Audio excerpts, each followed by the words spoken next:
اللهم صل على سيدنا محمد يا رب صل وسلم دائما ابدا على حبيبك.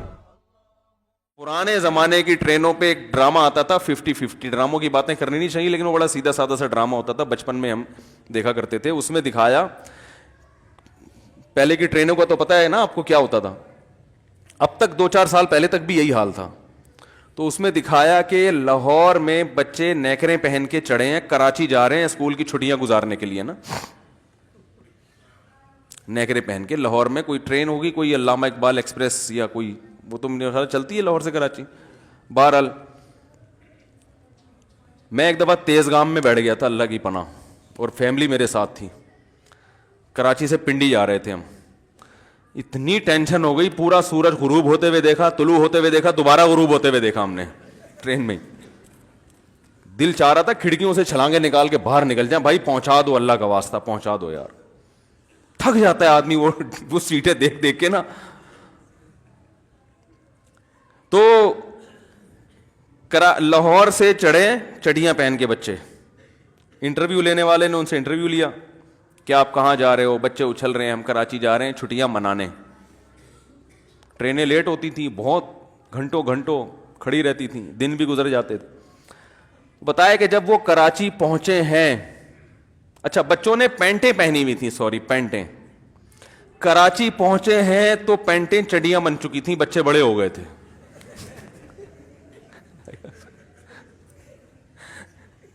بچے کیا ہو چکے تھے, بڑے ہو گئے تھے. ٹرین میں ہی بڑے ہو گئے وہ نا, اتنا ٹائم لگا ہے کراچی. اور یہ صحیح کافی حد تک حقیقت کو بیان کیا تھا. بچے بڑے ہو گئے, جوان بوڑھے ہو گئے. تو ایک جوان کو دکھایا, وہ بوڑھا ہو گیا ٹرین میں نا. تو جب اتنا بوڑھا ہو گیا, کراچی آیا تو کھڑکی سے ہاتھ باہر نکال کے بولتا ہے بیٹا کراچی آ گیا. انہوں نے کہا ہاں, اور یہ کہا, اور انتقال ہو گیا اس کا وہیں پہ. یہ کہا اور اس کا, بولو بھائی, انتقال. ایک دفعہ اس میں دکھایا کہ ڈیفنس کا کوئی ایریا ہے, پولیس کھڑی ہوئی ہے تلاشی کے لیے, تو ٹیکسی کے اوپر توپ رکھ کے بندہ لے کے جا رہا ہے. تو پولیس والوں نے پوری تلاشی لی ہر چیز کی, اسلحہ نہیں نکلا. توپ کی بھی تلاشی لے رہے ہیں, بھائی اس میں کچھ ہے تو نہیں, اور بھائی کلیئر جاؤ. تو خیر کہاں سے کہاں بات چلی گئی. تو جب آپ کو منزل کا پتہ ہو اور آپ کو راستے کا بھی پتہ ہو, تو پھر اس راستے پہ چلنے میں جیسے جیسے منزل قریب آئے گی آپ کی ٹینشن بڑھنے کے بجائے کم ہوتی چلی جائے گی.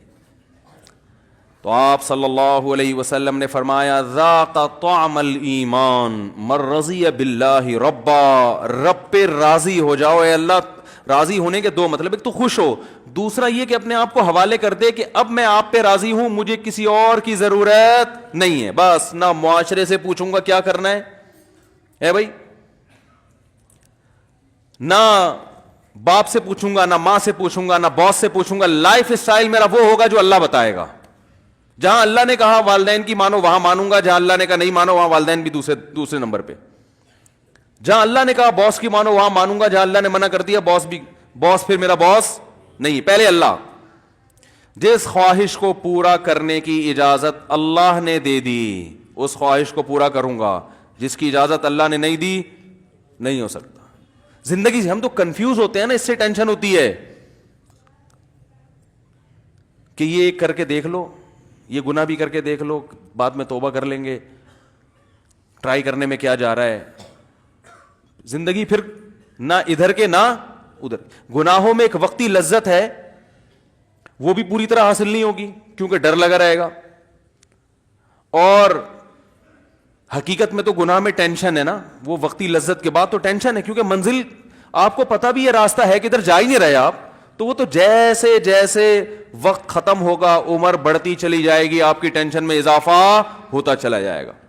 ہمارے ایک دوست نے واقعہ سنایا, کینیڈا سے امریکہ جا رہے تھے, راستہ بھول گئے. تو کینیڈا میں -40 تک آپ کو پتا ہے کہ ٹیمپریچر جاتا ہے, اور وہاں -40 -30 جب یہ ٹیمپریچر ہو, گاڑیوں میں ہیٹر چلتا ہے, اگر وہ ہیٹر بند ہو جائے اور پولیس نہ پہنچے تو آپ کی موت ہے یقینی, کہ اتنے ٹیمپریچر میں کہاں انسان زندہ نہیں رہ سکتا.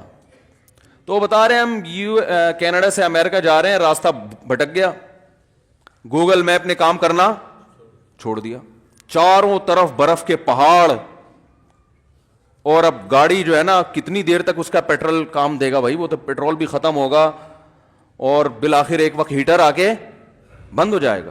نہ کوئی فون مل رہا ہے کسی کو, کچھ سگنل نہیں آ رہے, میپ کام نہیں کر رہا کہ راستہ کدھر ہے. تو ایسی کنڈیشن میں انسان کی کیا حالت ہوگی آپ سوچو. اب جیسے جیسے ٹائم, اب وہ وہاں بیٹھ کے پان گٹکا بھی کھا رہا ہے, شراب بھی پی رہا ہے, انٹرنیٹ پر بیہودہ فلمیں دیکھ دیکھ کے ٹائم پاس کر رہا ہے. تو یاد رکھو یہ وقتی ٹائم تو پاس ہوگا, لیکن جیسے جیسے ٹائم گزرتا جائے گا اس کی ٹینشن کم ہوگی یا بڑھے گی؟ بولو بھائی, بڑھے گی. اس کو پتا ہے یہ پیٹرول بھی ختم ہو رہا ہے, مجھے اگر منزل کا پتہ نہیں چلا تو یہی برف میرا قبرستان ہے, بڑی اذیت سے موت واقع ہوگی. لیکن انہوں نے چونکہ ہمیں یہ واقعہ سنانا تھا تو اللہ کا فضل ہوا کہ کسی طرح کال لگ گئی ان کی پولیس کو, یا کیا ہوا وہ پولیس پہنچی, اور اللہ کا شکر وہاں پولیس بھی پہنچ بھی جاتی ہے, یہ بھی ایک بڑی فضیلت ہے وہاں پر. تو وہ پولیس پہنچ گئی, ہمارے یہاں بھی پہنچ جاتی ہے الحمدللہ. تو بھائی تعلقات تو سب سے رکھنے ہیں نا. تو ویسے تو ایمرجنسی میں پولیس پہنچے گی ڈاکو واکو پکڑنے کے لیے, لیکن بہت سے جگہوں پہ پولیس نہیں پہنچتی یہاں پہ. یہ بڑا المیہ ہے. ایسے کئی واقعات ہوئے ہیں جب گھر میں ڈاکو آئے ہوئے ہیں, بندہ بلا رہا ہے پولیس کو, وہ کہہ رہے ہیں اتنی تمیز سے آئے ہیں وہ کہ ڈاکو لوٹ لاٹ کے جا چکے تھے. پھر آگے پوچھ رہے ہیں کیا ہوا, کون تھا, کہاں سے آیا, اوپر سے الگ سے 5,000 روپے لے کے چلے گئے. کیا انسانیت ہے یار, کہ ہم آئے ہیں تمہاری خاطر. ہر طرح کے لوگ ہر جگہ ہوتے ہیں, اچھے بھی ہیں برے بھی ہیں, دونوں چیزیں مارکیٹ میں چل رہی ہیں. ہماری بائک چھن گئی تھی, ہم نے پولیس والوں کو جا کے کہا ڈاکو میری بائک چھین کے بھاگ گئے. تو مجھ سے کہہ رہے ہیں کہ جہاں سے بھاگے ہیں وہ جگہ دکھاؤ. میں نے کہا بھاگے ادھر کو ہے, ان کے پیچھے بھاگ. کہہ رہے نہیں پہلے وہ جگہ دکھاؤ کہاں سے بھاگے ہیں. میں نے کہا اتنے تو اور دور بھاگ جائیں گے. وہ کہہ رہے نہیں پہلے وہ جگہ کہ وہ ہمارا تھانہ پڑتا بھی ہے کہ نہیں پڑتا.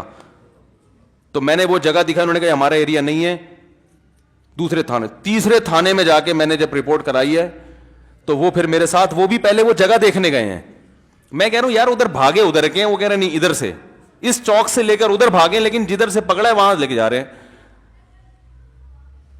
اور اس پولیس موبائل کی پہلے ٹائر پنچر ہوا راستے میں, یعنی جا ادھر کو رہے ہیں جہاں سے بائک چھینی ہے.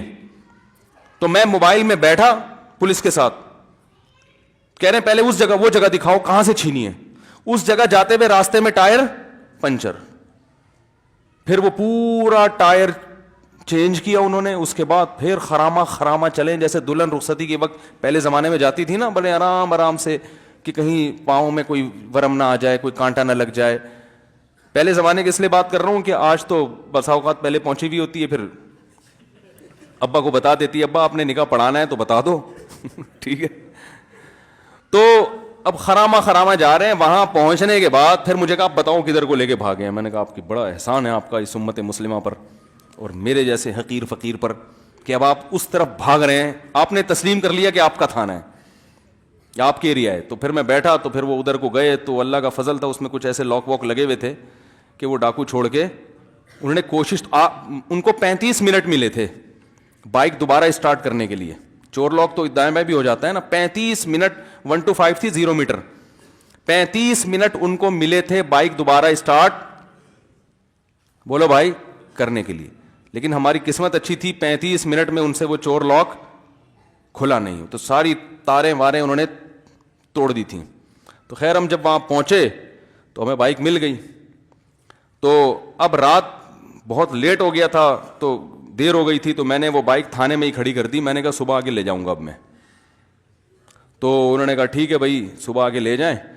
مجھے کہا کہ بائک پیچھے چھپا کے رکھیں, ورنہ صبح کا کوئی بھروسہ نہیں ہے کہ اس کے کچھ پرزے غائب بھی ہو سکتے ہیں. تو بائک کیا کریں. آفیسر اچھا نیک آدمی تھا, تبھی تو میں کہتا ہوں اچھے برے ہر جگہ ہوتے ہیں بھائی, اچھے برے بھی ہوتے ہیں تو اچھے بھی ہوتے ہیں. تو وہ اچھا تھا, اس نے کہا مولوی صاحب ادھر پیچھے نا پولیس والوں سے چھپا کے پیچھے کھڑی کی کہ پولیس والوں کو پتہ نہ چلے. تو ہم نے کہیں پیچھے لے جا کے بائک کھڑی کر دی اپنی. اس نے کہا صبح آ جائیں. اچھا اس میں ایک جو ٹائمر لگا تھا نا چور لاک, بالکل ایسے تھا جیسے بم ہوتا ہے نا, اس طرح کا وہ اس میں ریموٹ لگا ہوا تھا, یعنی اس میں تاریں نکلی ہوئی تھی, بالکل شکل ایسی جیسے کوئی بم رکھ کے جاتا ہو.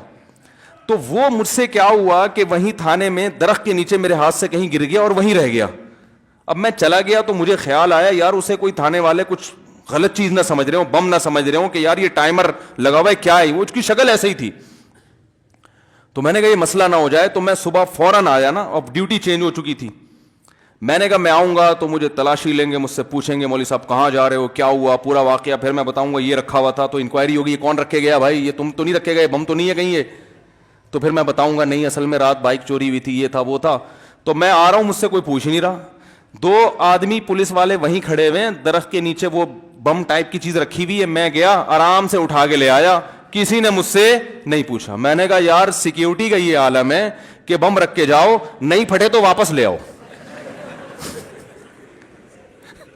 اتنی سہولت ماشاءاللہ ہمیں پولیس نے ہے بھائی, بظاہر ایسا ہی لگ رہا ہے. کیا حال ہے بھائی. اور یہ واقعہ بھی ہوگا 2005 کا واقعہ بیان کر رہا ہوں, جب حالات بہت خراب چل رہے تھے. 2004 یا 5 کا واقعہ ہے. میں نے کہا کیا مزے ہیں یار, تھانے میں بندہ جا رہا ہے, وہ پولیس والوں کے سامنے سے ایک چیز اٹھا کے لا رہا ہے, پوچھ ہی نہیں رہے بھائی کیا ہے مولوی صاحب, کون ہو, کہاں سے آئے ہو, کیا اٹھا رہے ہو, کیا رکھ کے جا رہے ہو. وہ تو کچھ بھی نہیں تھا, وہ تو ٹائمر تھا وہ چور لاک کا, کہ اتنی سیکنڈ کے بعد جو ہے نا وہ لاک خود بخود ہو جائے گا. میں نے کہا بڑے مزے آئے ہوئے یار. لیکن بہرحال ہر طرح کے ہوتے ہیں. وہ بھی تو اچھا تھا نا جس نے مجھے کہا کہ گاڑی پیچھے رکھو, وہ تو حفاظت ہی کر رہا ہے نا, ورنہ وہ پہلے وہی چیزیں نکال لیتا تو کیا ہوتا. خیر جلدی سے بات کو سمیٹ کے ختم کرتا ہوں. تو بھائی اللہ کو پہ راضی ہو جائیں اللہ ہونے کے لحاظ سے, کہ ہمیں رب چاہیے تھا جو ہمیں الحمدللہ مل گیا, لیکن اس سے بات مکمل ہوتی نہیں ہے. رب کے بعد ہمیں چاہیے ہوتا ہے کہ رب کو تو بہت سی دنیا مانتی ہے, لیکن رب نے کس کو نمائندہ بنایا یہ بتانے کے لیے کہ رب کا پیغام پہنچائے گا کون, تو اس کے لیے محمد صلی اللہ علیہ وسلم پہ راضی ہو جائے کہ نبی صلی اللہ علیہ وسلم, محمد صلی اللہ علیہ وسلم کے علاوہ کسی کی بات کو اللہ کی طرف منسوب نہیں کروں گا. پتھر پہ لکیر بن جائے گا نبی کا فرمایا ہوا. جب کہہ دیا غلط ہے تو غلط, جب سود کو حرام کر دیا تو حرام ہے, جب نبی نے کہہ دیا داڑھی بڑھاؤ مونچھیں گھٹاؤ تو داڑھی بڑھانا ہے. اب اس میں مختلف قسم کے جدید پروفیسروں کی باتوں میں آ کے کہ ایکچولی یوں تھا تو ایکچولی یوں تھا تو اصل میں تو اس زمانے میں, اور بھائی نبی کا حکم ہے. جب کہہ دیا کہ نظر کی حفاظت کرو تو نظر کی حفاظت کرنی ہے. جب کہہ دیا کہ سودی بینک میں جاب حرام ہے, سود کا لکھنے والا, سود کا دینے والا, سود لینے والا, سود پہ گواہ بننے والا, چاروں پر لعنت ہے, تو بھائی سودی بینک میں آپ کے لیے جاب کا آپشن ختم ہو گیا, بس ختم. بحث کر کے اپنی عمریں ضائع مت کرو. عورت پہ پردہ فرض ہے تو اس کا مطلب فرض ہے. اب وہ اس بحث میں ایکچولی اس زمانے میں تو یہ تھا تو اس زمانے میں, ٹائم ضائع کرنے کے علاوہ کچھ بھی حاصل نہیں ہوگا. نماز فرض ہے, روزہ فرض ہے, زکات, روزہ فرض کا مطلب کل پیپر دینا ہے تو بھی فرض ہے. جناب پروفیسر غامدی صاحب نے جو یہ ٹیکنیکل پوائنٹ نکالا ہے نا کہ اگر صبح پیپر دینا ہے تو روزہ چھوڑ سکتے ہیں, یہ اپنی خود ساختہ شریعت ہے, یہ محمد صلی اللہ علیہ وسلم کا لایا ہوا دین نہیں ہے. فمن شہید منکم الشہر فلیصم, اللہ فرماتے ہیں جس کی زندگی میں رمضان کا مہینہ آئے گا اس پہ لازم ہے کہ وہ روزہ رکھے. صرف مسافر مریض کو رخصت دی, اس کے علاوہ کسی کو رخصت نہیں ہے, تو رکھنا پڑے گا آپ کو. نماز پڑھنی ہے ہر قیمت پہ. بیمار ہو, کیسے خواتین شاپنگ کرنے جاتی ہیں نماز چھوڑ دیتی ہیں, جہازوں میں نمازیں چھوڑی جا رہی ہیں, بیمار ہو گئے نمازیں چھوڑی جا رہی ہیں, ابا کی طبیعت چونکہ خراب ہے تو نماز, بھائی اللہ نے آپشن نہیں رکھا ہے نماز چھوڑنے کا, پڑھنی پڑے گی آپ کو. بیمار ہو, فالج میں آ گئے, شوگر میں آ گئے, کچھ بھی ہو, طریقہ آسان کر دیا, بھائی کھڑے ہو کے نہیں پڑھ سکتے, بیٹھ کے نہیں پڑھ سکتے, لیٹ کے پڑھو, قضا کرنے کا آپشن نہیں ہے. تو ہم چونکہ کنفیوز ہے نا, کرنا ہے کہ نہیں کرنا ہے, تو کنفیوز آدمی کسی بھی چیز میں مطمئن نہیں ہوتا. آپ لاہور جا رہے ہیں, آپ کہہ رہے ہیں چلو پہلے کھانے والے جاؤں یا پہلے لاہور جاؤں یا پہلے کوئٹہ کی چکر لگا لوں, تو اور گاڑی اس اسٹائل میں ڈرائیو کر رہے ہو تو گاڑی کی سپیڈ بولو بھائی ہوگی,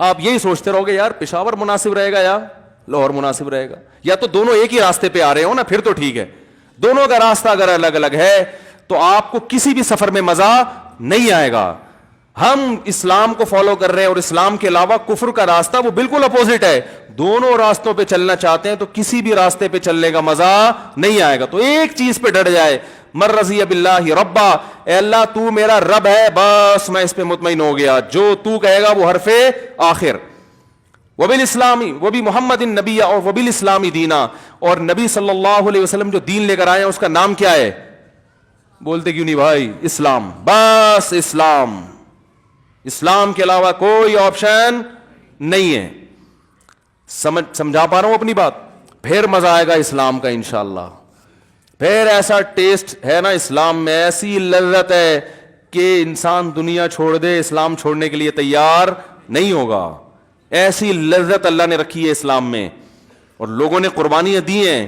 رسول اللہ صلی اللہ علیہ وسلم نے فرمایا, کان ممن کان قبلکم یؤخذ الرجل فیحفر له فی الارض فیؤتى بالمنشار فیوضع على مفرق راسه ثم یجعل شقین ولا یصده ذلك عن دینی. فرمایا پچھلی امتوں میں ایک شخص کو جو اسلام پہ چلتا تھا لایا جاتا تھا, اس کے لیے گڑھا کھود کے اس کو اس میں آدھا دفن کیا جاتا, پھر ایک آڑا لا کے اس کے سر کے بیچ میں رکھ کے اس کے 2 ٹکڑے کر دیے جاتے, مگر وہ اسلام چھوڑنے کے لیے تیار نہیں ہوتا. کیونکہ نیچر ہے نا, انسان کی فطرت ہے یہ.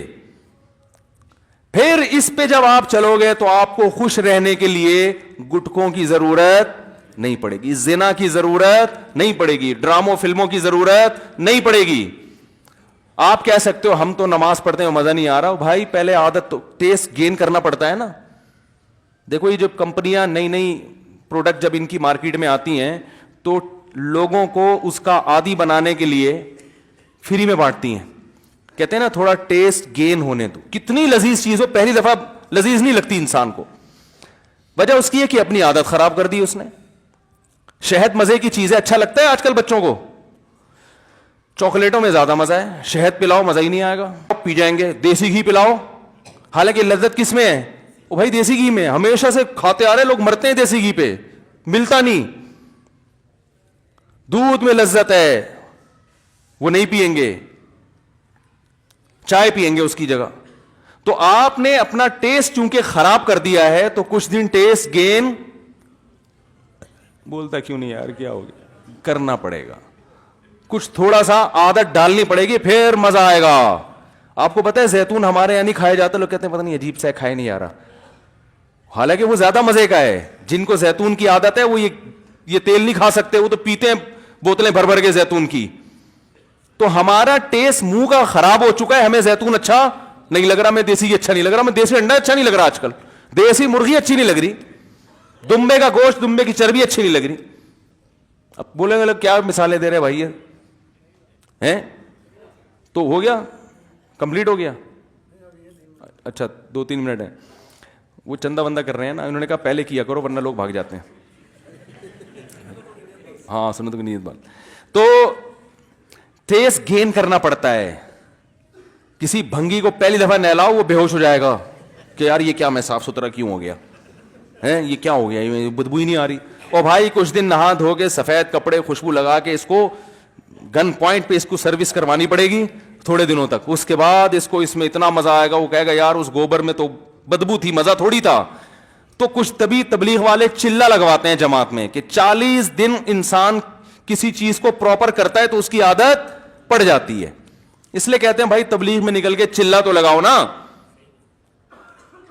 اب بہت سے لوگ کہتے ہیں وہ چلہ لگایا وہ بھی انسان کا بچہ نہیں ہے. تو بھائی وہ 40 سال اس نے گند میں گزار دیے تو چلے کا وہ اثر ہوا نہیں اس کے اوپر.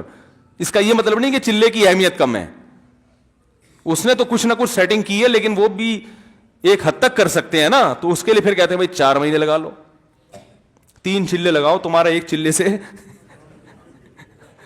سیٹنگ پہ آنے والے نہیں ہو. پھر اس میں اس پر بھی مدار ہوتا ہے کہ چلہ کن لوگوں کے ساتھ لگا رہے ہیں. اگر جن کے ساتھ لگا رہے ہیں وہ سارے ایک ہی جیسے ہیں تو وہ چلہ وہ 4 مہینے بھی لگا لو گے تو وہ فائدہ نہیں ہوگا. صحبت کن لوگوں کی ہے؟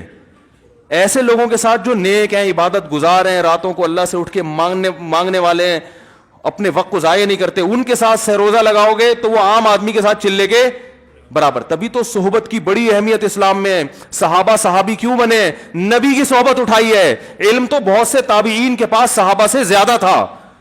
بعض تابعین اتنے بڑے عالم گزرے کہ صحابہ بھی ان کی مجلس میں بیٹھا کرتے تھے, لیکن درجہ کس کا زیادہ ہے؟ کیونکہ بھائی صحبت نبی کی اٹھائی ہے. تابعین کا درجہ زیادہ ہے یا آج کسی عالم کا؟ بہت سے تابعین عالم نہیں تھے, مقام بڑا ہوں کیونکہ انہوں نے کس کی صحبت اٹھائی؟ صحابہ کی. تو اہل اللہ میں کس کی صحبت میں؟ آپ تبلیغ میں وقت نہیں لگا سکتے, کسی خانقاہ میں کسی اللہ والے کے پاس جا کے بیٹھ جاؤ, کچھ ٹائم ان کے ساتھ گزارو گے تو پھر آہستہ آہستہ انشاءاللہ ٹیسٹ گین ہونا شروع ہو جائے گا. سمجھ میں آیا؟ تو یہ ہے اسلام کی لذت اور اسلام کا ذائقہ. پھر اسلام سے پیچھے ہٹنا آسان نہیں ہوگا انشاءاللہ. اور اگر کبھی غلطی ہو جائے تو توبہ کا دروازہ کھلا ہے, بعض دفعہ غلطی بھی ہو جاتی ہے انسان سے. اللہ تعالی ہم سب کو عمل کی توفیق عطا فرمائے. مفتی طارق مسعود صاحب کے بیانات سننے کے لیے youtube.com/مفتی طارق مسعود کو سبسکرائب کریں, اور اگر آپ لائیو ویڈیو کو کبھی بھی مس نہیں کرنا چاہتے ہیں تو سبسکرائب کرنے کے بعد بیل آئیکن پہ کلک کرنا مت بھولیں. جزاک اللہ.